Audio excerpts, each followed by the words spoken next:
This is the story of the ending of a civilization, of the breaking of a way of life, the story of a nation facing extinction, and of the choices that its people made.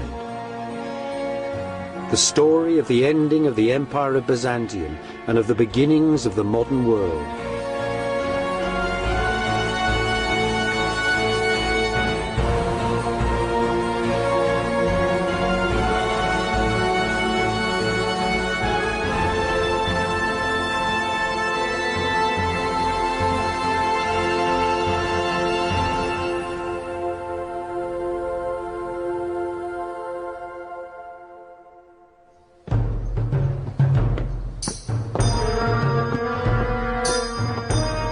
The last years of the Empire of Byzantium were filled with stress and beauty. Faced with enemies, looking for friends, and always waiting for the ending. As it fell, Byzantium's ornaments, its arts and peoples settled on the West like sparks from a burning forest. Sparks that lit the Western world.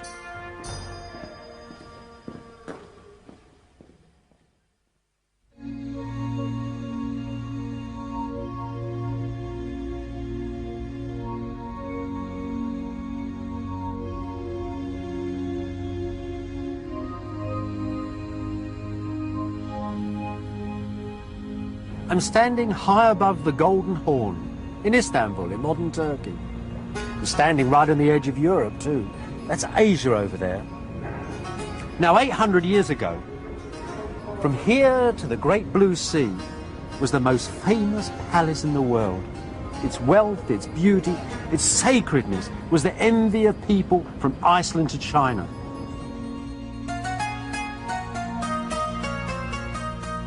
Only the angels in heaven, the Byzantines had said, knew the date of the ending of this dazzling city, the capital of the Empire of Byzantium, which they called Constantinople. Late in the Middle Ages, though, in the last 2 centuries of Byzantium, when the Crusaders had half destroyed the city, and with the armies of the Turkish sultans closing in upon its walls, you didn't need to be an angel to know the end was very close. The broken Empire of Byzantium prepared to face its destiny. The emperors moved their palace here, to Vlachani, right on the city walls. Here they could face all their enemies, the Turks, the Westerners. Here too was a great church and a most sinister prison, where half a dozen emperors were executed or blinded in terrifying family feuds.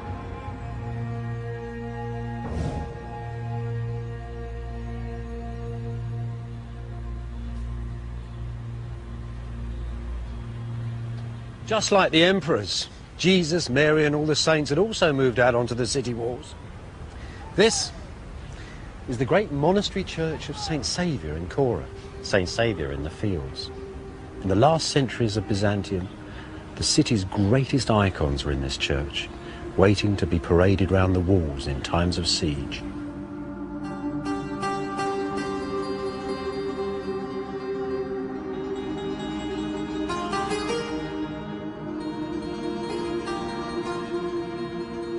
St. Saviour's was Byzantium's last masterwork, a jewel box set beside the city walls.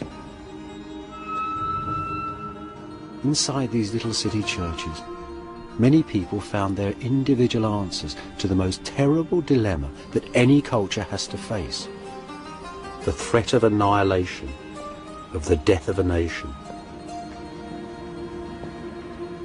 The imperial crown was stored here, alongside the holy pictures. It's said that on the last night of Byzantium, on the 28th of May 1453, as the Emperor Constantine Palaeologus was praying, the Virgin Mary came down from heaven and asked him to return the crown to her. as God withdrew protection from his holy city.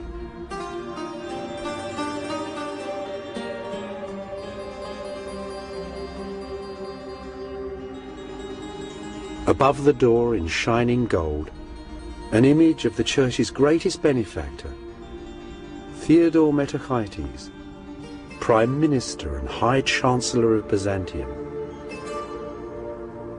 Look at him with his turban and his caftan. The very model of an Eastern gentleman. Yet Theodore and the Byzantines were a very ancient people, the living remnants of the world of Greece and Rome.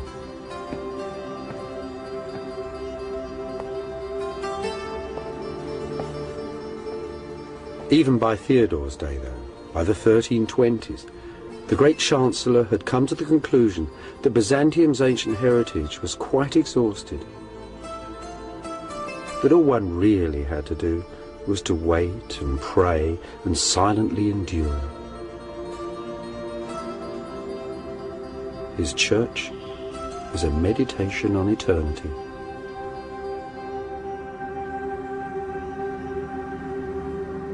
Theodore's artists have given us one of Byzantium's finest images, perhaps one of the greatest paintings ever made. I say that because it's a painting about humanity, about the value of humankind. What's going on? That's Christ in the middle, resplendent white. He's burst through the gates of hell. He's got the hands of Adam and Eve, that's all of us, and he's pulling them from the grave. It's the hands. Look at the hands. It's the hands that's got the urgency in them. The hands that are insisting upon this resurrection, not from earthly empires, but from the value of humankind itself. It was those ideals that drove Byzantium in its final years. The idea that, like the kingdom of heaven, Byzantium was not a kingdom of this world. It was a belief in the inevitability that the world had a beginning and would come to an end. So when the emperor went onto the walls and took with him the most ancient icons of his faith and knew that he would die, he also knew that he was right.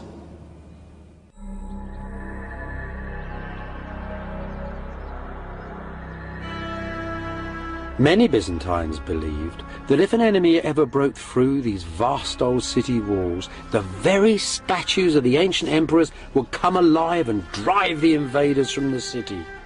For them, Constantinople was a sacred city, the centre of the world, inviolable.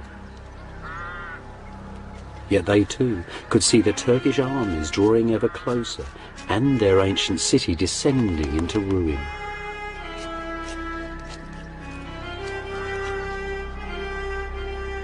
By the 1400s, many of Byzantium's brightest minds had left the gathering gloom and darkness of the crumbling city and settled in a fresh new town beneath the mountain tops of southern Greece. A sparkling town on a hilltop close to the ruins of ancient Sparta, a town called Mistra. A miniature kingdom ruled by the emperor's brother Theodore and Queen Cleope, his Italian wife, where Jews and Greeks, Byzantines and Italians, Greek and Latins could live happily together.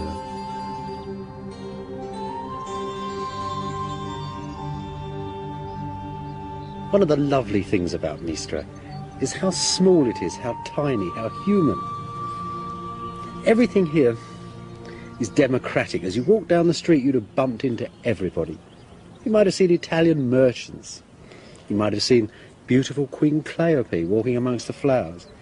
And you might have seen the retired Emperor John, here to visit his family, now a monk buzzing busily from church to church. At the hub of Mistra's life was a charismatic teacher from Constantinople, a follower of Plato, the ancient Greek philosopher, a man called Plethon.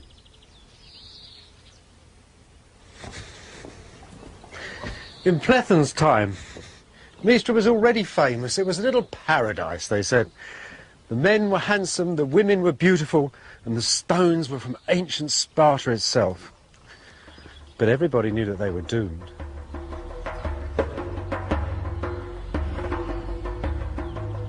Here, Platon founded the last academy of Greek philosophy. Here, he taught future patriarchs of Constantinople and future cardinals of the Church of Rome as well. As they mingled with the philosophers of late Byzantium, for a brief while, Western visitors to Mistra witnessed the last flowering of the living world of ancient Greece. This is the estate of a grand Byzantine nobleman. Not much left of the garden, just a few wild herbs and a little spinach. But you know, Platon must have lived in a house like this. It really corresponds to the old philosopher's way of thinking about things. Upstairs, the noble family. Downstairs, the servants and the animals. The third class would have been the merchant classes. Lived in a bit of a smaller house. But this is grand. Look at the fireplace. Great big flue going up through the wood ceiling and the tiles to the outside.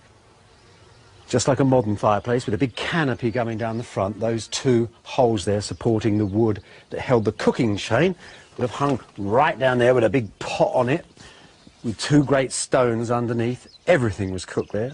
If they wanted to roast anything, they'd send it out to a local bread oven. Now, all the rest of the activity of this house went on in one big room. What you've got to think of here is little cubicles with curtains around. The lavatory, the beds, any little private areas that people wanted. This was a very simple life because these were the leading men of Byzantium. Platon was very proud of it. He said that even great Queen Cleopatra herself, who would have lived in a house like this, actually had given up the soft and decadent ways of the Italians and taken up our own innocent behaviour, he said. So you've got to think, old Platon, sitting perhaps in the evening light, looking out over the Vale of Sparta, what would he have done? Well, he scribbled letters to the Duke. Platon was very worried about the condition of Byzantium. He thought the world needed reformation, and he came up with all these amazing ideas from ancient Greece. He was a bit of an old fascist, really. A lot of his ideas were terrible, but he was a magnetic character. People loved him. Like all professors, they loved listening to him and didn't take a word of notice of what he said.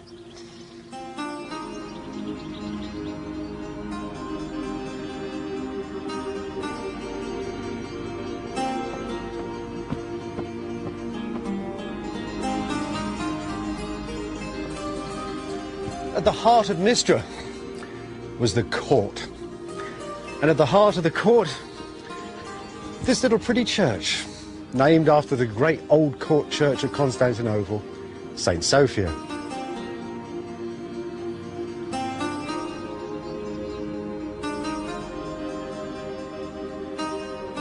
There's not much left here now. Just Christ up there on the wall. And a few beautiful fragments of marble. Most of the church has been stripped out completely. There's even a little double-headed eagle still up there, the double-headed eagle of the last emperors of Byzantium. But the real treasure is here on the floor. Look at this. See that? That stone there, that purple stone, that's imperial porphyry. That's a stone, well, it's the half-magical stone of Byzantium. When this church was built, it hadn't even been mined for 1,000 years. Yet little chippings of it were taken around the world and set in floors like this. It was the stone in which Roman emperors had been born in rooms that were covered in it. This, though, is probably the very stone where the last emperor of Byzantium was crowned. Constantine Palaeologus, the last ruler of Mistra, was crowned here on the 6th of January, 1449. 3 years later, he died fighting on the walls of Constantinople as the Turks took the city.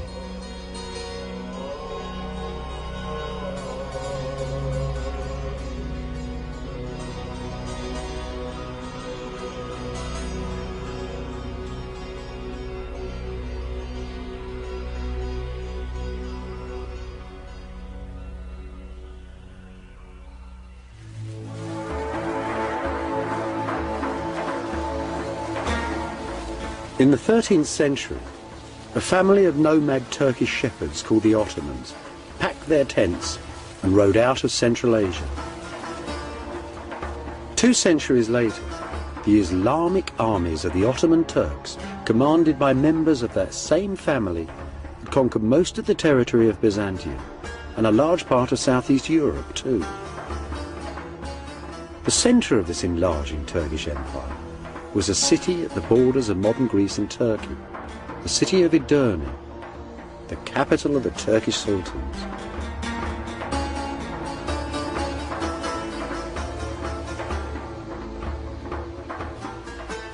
In those days, Edirne was a hectic international city, the city of great mosques, hospitals, concert halls, munitions works, and grand bazaars.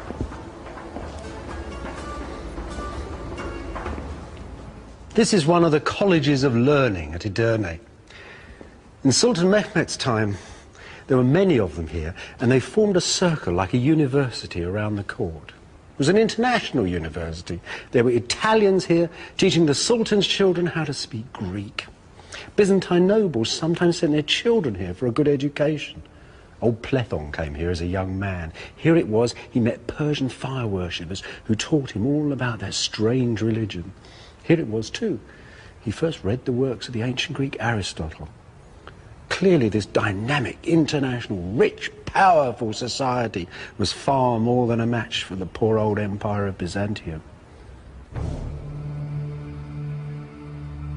It was also clear that the ancient city of Constantinople had been engulfed by this adolescent multinational empire, that Constantinople lay at the strategic centre of its trade routes and on the supply lines of the Turkish armies that were eating into Eastern Europe. That is why Byzantium was doomed.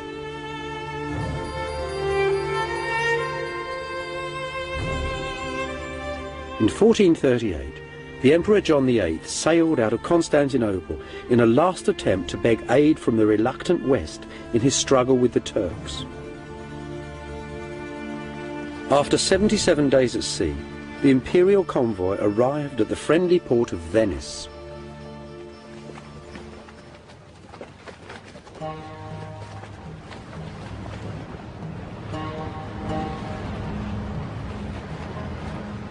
The West had always said that military aid for Constantinople was dependent upon Byzantium's reunion with the Church of Rome.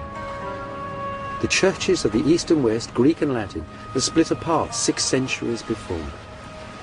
So the Emperor John had sailed with his theologians and his bishops, not his generals or his admirals. In all, some 700 people on the sea, the scholars of Byzantium. Plethon, too, had come especially from Mystra in Greece, as had many of his pupils.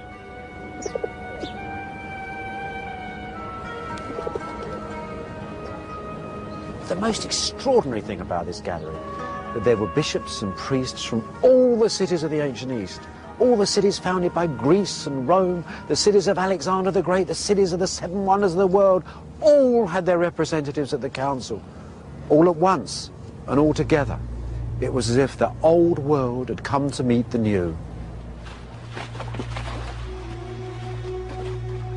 But there was plague abroad in northern Italy. 2 Byzantine bishops perished in the first weeks of negotiations.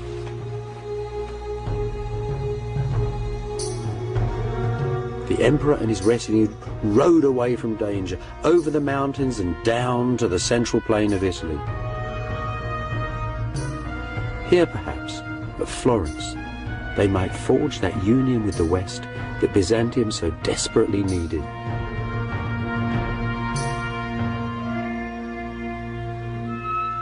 And here, too, they were memorialized in the frescoes of Benozzo Gozzoli, painted in the townhouse of the Medici family, the bankers who were sponsoring this Council of the Churches. That's John VIII, John Palaeologus from Mystra, Emperor of Byzantium, come to the West to seek aid. He'd ruled 12 years at this point, When he got here, the Florentines, those dedicated followers of fashion, thought he was a knockout. They had never seen turbans like that or crowns like that. The jewellers liked it. The Florentine weavers liked it. The painters liked it. This was a man whose dress and demeanour influenced fashion here almost for a century. They didn't like him much, though. They thought all the Greeks were haughty, sarcastic people who seemed to be laughing at jokes that they wouldn't share with the Florentines. Didn't like them at all, really. What they were experiencing, actually, was a typical Greek thing. It was the full force of the divine right of kings. See, in the West that had rather diminished. The West that had pinched the idea of the emperor had now taken to electing Western emperors. They were confirmed by popes. There was common law, power in the West that seeped down and down and down away from the man who now was like only at the top of a vast pyramid of power. In Byzantium, everything resided in the one man. Now, in the West, and here it is, out for a stroll in the country, Cosimo and the other 700 Medici, all on their horses. This is entirely reversed. I mean, here you've got a man who is a banker, a politician, a multinational businessman, you might say. The West was entirely different. The central disagreement, then, was about these different attitudes to power in East and West, about power and precedence amongst the lords of earth and heaven.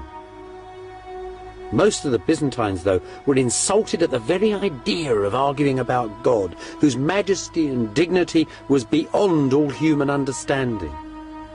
They thought that the clever Roman clerics they faced each day were simply impertinent and immature.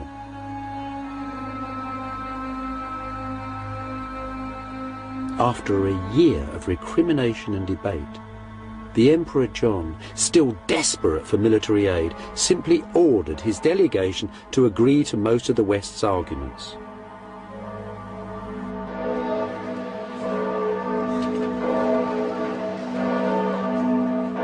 On the 6th of June, 1439, a great act of union was signed in Florence Cathedral, right under the huge, beautiful, brand new dome.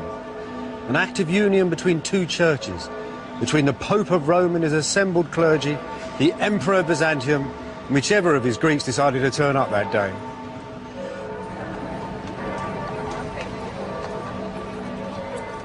The real buzz in Florence, though, wasn't in the great cathedral, it was in the streets. The Byzantines were here. These weren't the old school teachers that rich Florentines paid to teach their kids. These were the geniuses, the brightest minds of Byzantium. And here they were, carrying all the wisdom of the ancient world, it seemed. Now, the brightest of all these Greeks was Plethon. He taught practically all the people in the Greek delegation. He came straight from Mistra. He was very old, he was 80, and he was as charismatic as ever. He gave lectures here, and the effect was amazing.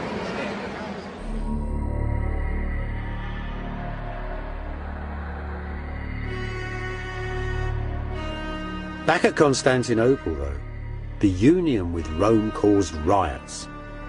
Italian priests were insulted in the city's churches, and Western Europe sent no aid. Disillusioned, disappointed, the Emperor John died a few years later and was buried here in the monastery of Christ Pantocrator, Christ, Lord of earth and heaven. And at this same monastery, Gennadius the theologian preached that the union with Rome would bring down the wrath of God upon Byzantium.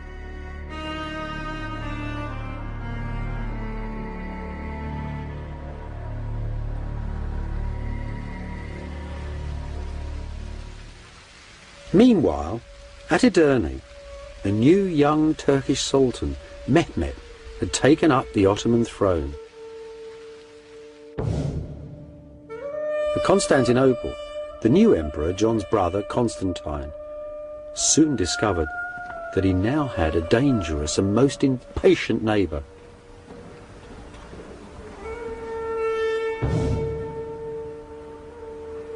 In April 1452, there was a huge row at the court of Sultan Mehmed II. Byzantine ambassadors had turned up complaining that the young man was breaking all his father's treaties. He was too. He was building a huge castle right next door to Constantinople called the Cutthroat. It was the first stages in his planned attack upon the city. And now, in his reply to these ambassadors, he tried to scare the pants on them. Listen to this, these are his very words.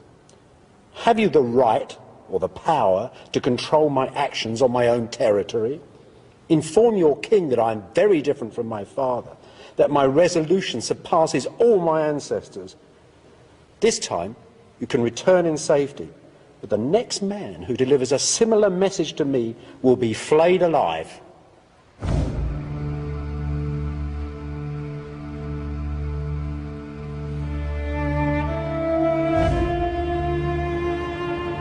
Back in Constantinople, the new emperor, Constantine XI, reluctantly composed his reply. It is clear, he said to the Sultan, that you desire war more than peace, so let that be your desire. I release you from all your oaths and treaties with me, and in closing the gates of my city, I tell you I will defend my people to the last drop of blood. The Turkish mosques in Byzantium were shut. The Turkish troops who were sightseeing in the city were thrown out the gates. Byzantium was at war.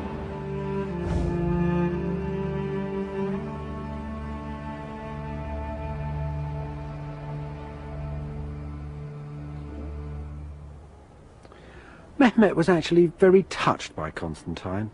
After all, the Ottomans and Byzantines had lived side by side for a very long time. They'd fought together in wars, they'd intermarried. But Mehmet was also very determined. Listen to his reply. I shall take your city, he tells Constantine, or the city will take me. If, however, you admit defeat and withdraw, I will give you Mistra and its province, and we shall be friends. If you deny me peaceful entry, however, I shall slay you and all your nobles. I shall slaughter the inhabitants of your city and allow my troops to plunder it. The city itself is all I want, even if it is empty. Constantine's reply was brief. You may have anything you want of me other than the city. I will not flee from it, nor will I evacuate. You may have anything but the city. For the city I would rather die than live.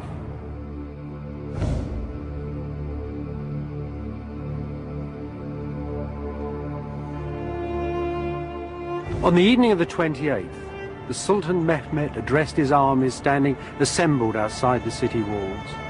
I give you, he said, the capital of the ancient Romans, the summit of power and glory, the centre of the world. I give over to you the men, women and children of this city, its gold and silver, its silks and furs. All I want are the buildings and the walls. It really was the standard offer of a medieval commander to his troops before the final assault. And they roared in agreement. There is but one God, they said, and Muhammad is his prophet.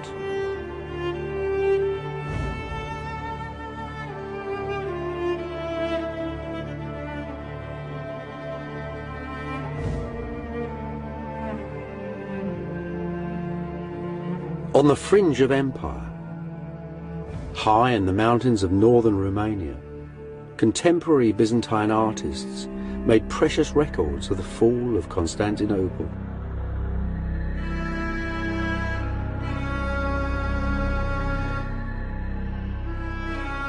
Here's the Turkish armies, waiting for Mehmet to order the final assault upon the city. The cannons, large as dragons it was said, brought down from Edirne to pulverise the city's vast old walls. The Turkish navy, fighting all along the Golden Horn, forcing the tiny armies of the Byzantines to fight on two fronts at once. On the city walls, the Byzantines parade the holy icon of the Virgin, the city's sacred shield, just as they had done for 1,000 years and more. Every hole, each crack and weakness in the ancient walls is strengthened by the prayers of priests, the women and the children. There's the emperor, ordering the walls repair with rocks and stones, and the empress too with her ladies. Here, though, the artist is in error. There was no queen. Constantine XI, Constantine of Mistra, was childless and a widower. The last emperor would leave no heir.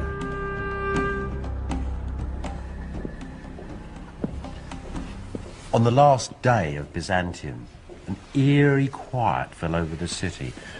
Mehmed had told the Turks to rest for a whole day before the last assault. He gave the emperor time to walk with all that was left of the armies and nobles of Byzantium once again into the great church, and there, after all their arguing at Florence, the Greeks and the Latins joined together in a last service, and the emperor went to the altar and was given the last rites.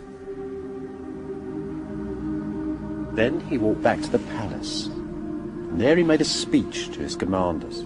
A speech, you might say, that was the last speech of the ancient world. He encouraged them not to be frightened when the Turks attacked.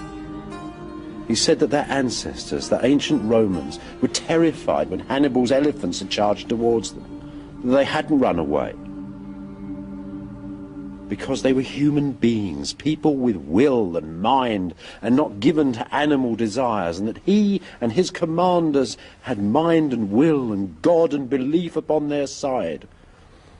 It was those beliefs of mind that stem back to Greece and Rome and fuel the modern world. And then Constantine, the 11th of that name, went with his men back to the outskirts of his empire, to the walls now of his city. And there he died, the ruler of Rome, the king of Christendom, and the emperor of Byzantium. What actually happened to him is a mystery. Turkish historians tell us only that the emperor was very brave. That Constantine died fighting by the city gates. "The city is taken," he's supposed to have cried, "and I'm still alive." And he ran off towards the battle and into the flash of legend. The man then killed 10 pashas and 60 soldiers with his lance, and at the end poor Constantine was toppled from his horse and cried to God Almighty, the creator of the universe. And the Turks cut off his head and stuck it on a pole.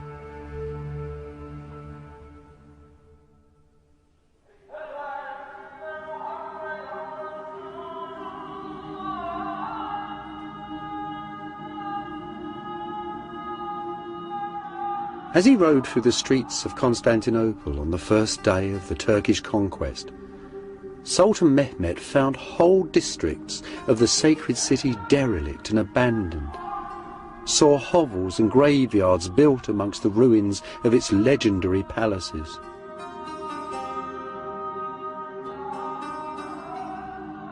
He was awed, though, by the imperial church of St. Sophia, and declared its venerable shell to be a building made for God.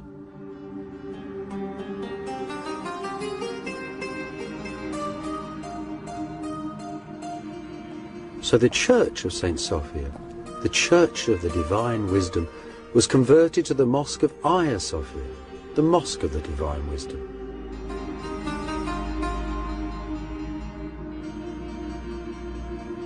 Images of old Byzantium had glimmered at the edge of Asia for 1,000 years. Now new ghosts, new legends and new peoples came to haunt its fabled stones. Legend tells that Mehmed rode into St. Sophia on his war horse and placed his finger in this magic column and spun the church around to face Mecca for the call to prayer.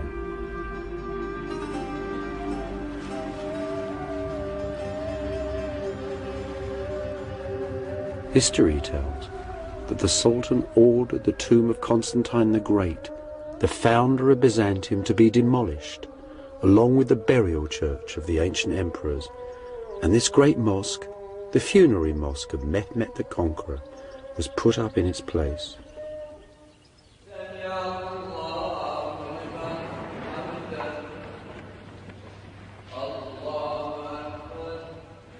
Yet Mehmed, a humane and sympathetic man, still wondered at this ancient ruined city and its unyielding inhabitants.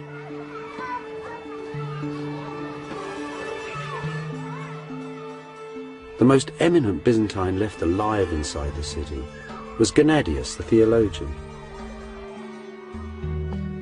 Mehmed visited him here, in the monastery of Christ Pantocrator. Who were the people of this crumbling ancient city, the Sultan asked him, and what exactly was their faith? Like most of the inhabitants of this most stubborn city, Gennadius would only answer for himself. You may not call me a Greek, he said, because I do not believe as those ancient pagan people once believed. You might call me a Byzantine, because I was born in this city. But I prefer simply to call myself a Christian. He might also have added that he considered himself to be an exclusive member, a leading light of the society that was God's kingdom on this earth.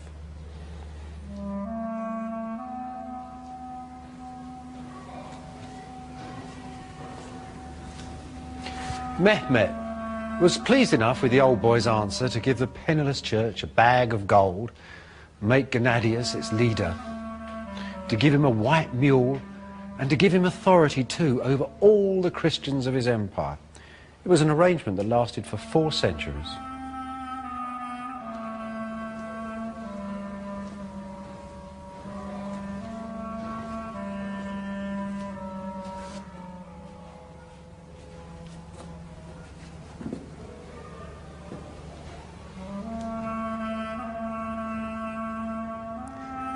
As for Gennadius's beloved monastery, well, its church became a madrasa, an Islamic public school, and one Zarek became a very famous preacher in this city. Now, when Mehmet first came to the church, his quick eye had noticed a great line of stone sarcophagi along the aisle there. In fact, they were the tombs, the sarcophagi, of the last kings of Byzantium. John of Florence was buried here, his brother, their queens. These he took for his new palace in the city. He also took a slab of stone laid in that trench over there. For centuries, pilgrims had believed that that had been the very slab of stone on which the body of the Lord Jesus Christ had laid after the crucifixion.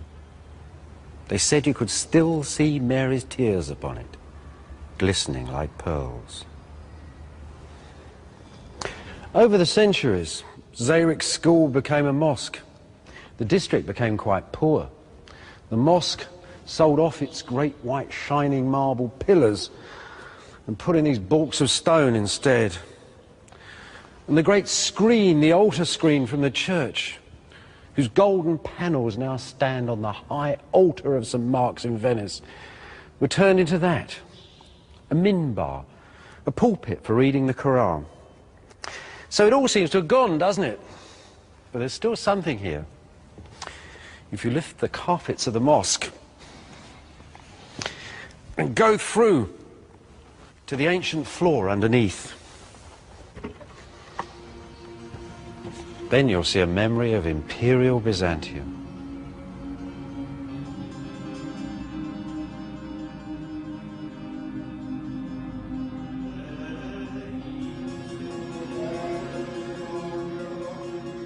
There are still descendants of the Byzantines today, a dwindling community at the ancient heart of one of the largest cities in the modern world.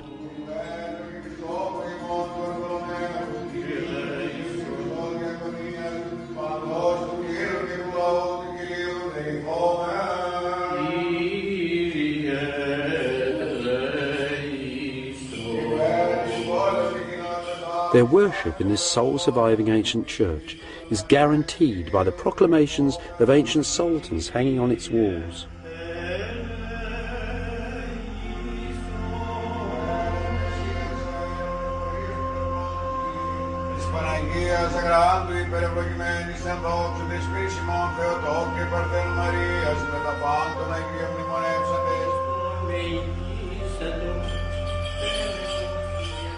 Their church has survived schism and poverty. For a while, the deep distrust of Rome led them towards Calvinism. But here they are still, in their holy city, with their own faith.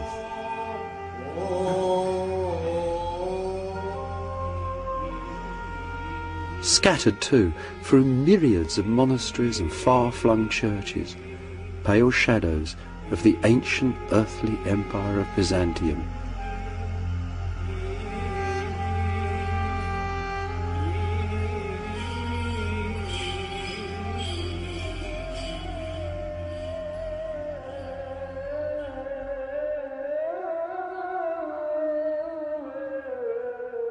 Most of Constantinople's ancient churches, though, were soon converted into mosques. This little mosque was once a chapel in the ancient palace of Byzantium. Endowed with lands and properties, these converted churches were transformed into self-financing charitable trusts, the religious and financial centres of the city's neighbourhoods, and the means by which Constantinople was converted to Islam and revived.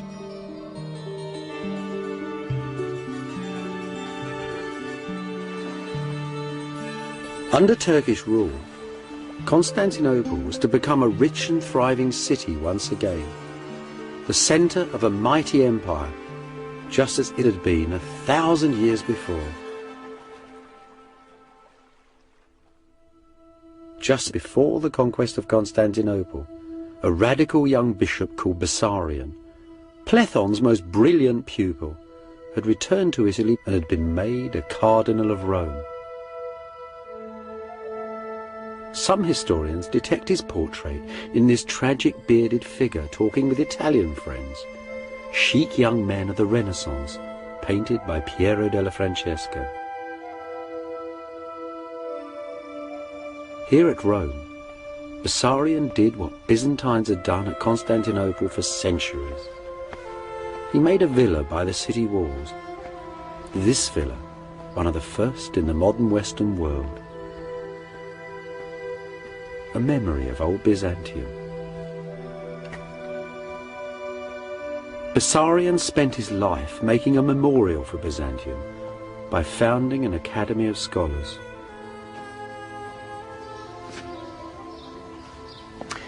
You know, I suppose Bessarion bought his academy here when it got very hot in the summer months. This academy was a group of people who he'd gathered around him. Some were exiled Byzantines, many of them were Europeans, but everybody who could help him hold the identity of Byzantium together for as long as possible. Poets, artists, writers, translators, all sorts of people. Couldn't have been that difficult to find people, because this was a really fashionable idea. Dear old Plethon had introduced Plato to the West. The Renaissance was beginning. This is early Renaissance building. For a few years, this was the coolest place on the planet. So you've got to think, perhaps, this was the place too, where one day in the summer, 1452, Bessarion sat down to write to Mistra. He was writing a letter of condolence to Plethon's sons. The old man had died with the spring flowers in June of that year. Bessarion wrote a letter, such a letter. He said that Plethon had been his teacher, his father and his friend. It was one of the last authentic letters of the ancient world. After that, Byzantium became something to be seen in libraries and museums. Above all, Bessarion preserved the dream. He gathered the pure air of Mistra, the ideals of Constantinople, the energy of ancient wisdom, and made a single beauteous image of that most complicated empire.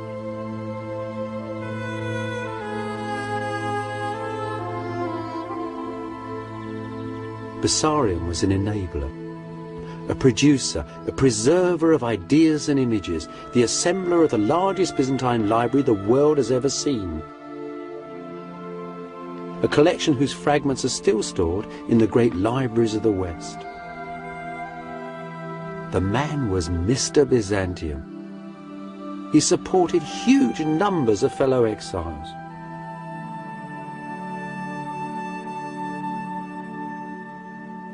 He also used to place refugees all over Europe in jobs.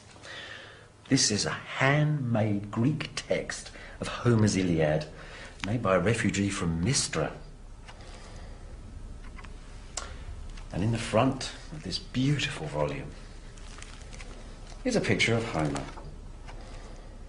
wearing a Byzantine hat.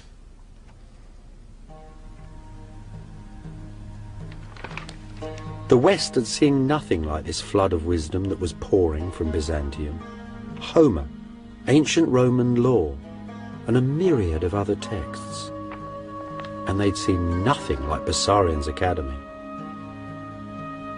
Part of the modern world, its science and its scholarship, was started by these exiles from Byzantium.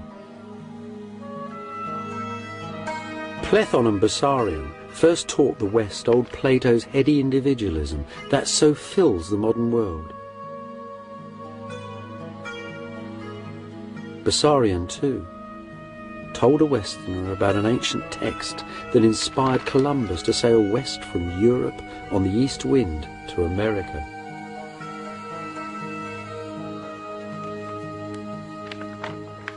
There is, though, a deeper and yet more fundamental legacy. A vision of a universal order that stretches back through Byzantium, through Roman Greece to the Bible and the most ancient East. A vision that still fills the world today. A vision that exiled Byzantine artists drew out for us in dazzling detail at Voronezh, the most beautiful of Romania's lonely monasteries. See that cross there in the middle? That's the cross of our Lord standing on the holy throne of Byzantium, the centre of the world. To the left is good, paradise. There's all the lords and ladies of Byzantium pressing through the pearly gates. On the right, hell, the Turks and everybody else, all the bad people struggling to get out. Good and bad, plus and minus, past and future, with heaven above and hell below, and pure energy at the centre. A structured universal order that the modern world still understands and uses every day. And if there's nothing there that you can see from the modern world, just look at those demons, as black as SS officers, prodding their victims towards the ovens. That's a hell we've made reality. And look at that over there in paradise, the tree of life, the centre of man's wisdom, the very plant that the god Gilgamesh 6,000 years ago in ancient Ur in Mesopotamia searched for. To him, the elixir of life was understanding. For us, perhaps, it's penicillin. Then again, there's something here that's unique. Above all the bustle of the world, the lords and ladies, the gods and demons, coming through and behind the very scroll of time itself, the Lord of the universe. The heart of the atom, heaven's order in a grain of sand. Byzantium's fundamental legacy, this image of a universal structure.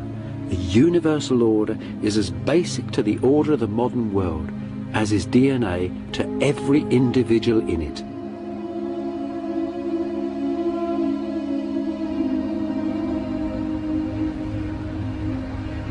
Nowadays, Constantinople, the heart of old Byzantium, is called Istanbul, an old Byzantine phrase that simply means the city.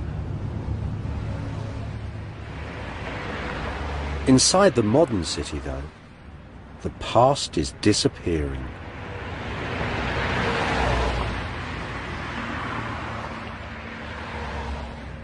Ruins are often melancholy, but they should seldom make you angry. The end of Byzantium wasn't really brought about by the wicked West or the terrible Turk. Things pass, as the poet said. If the cowboys had never shot their Indians, the Great Plains would not be filled with shining teepees and herds of buffaloes. Nonetheless, we should honour the past and cherish it. It's a memory, a solid memory of our beginnings. And think of Byzantium too, as a flash of silver, as a dream of jewels, as an image of a god sitting on a golden throne and of an emperor sitting in this palace in his imitation. Think of the culture that gave us the rule of Roman law, in the image of a holy mother, much beloved, caressing a baby child. And think of Byzantium too, this extraordinary empire set between the East and West, whose very ending set those two things far apart, but in whose own time gave so many good ideas to both of them.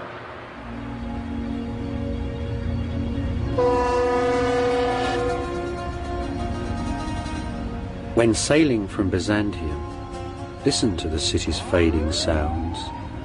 Visit in your mind its golden images and all the shadows of its history. And as you wave goodbye, you'll discover that you can never really leave the past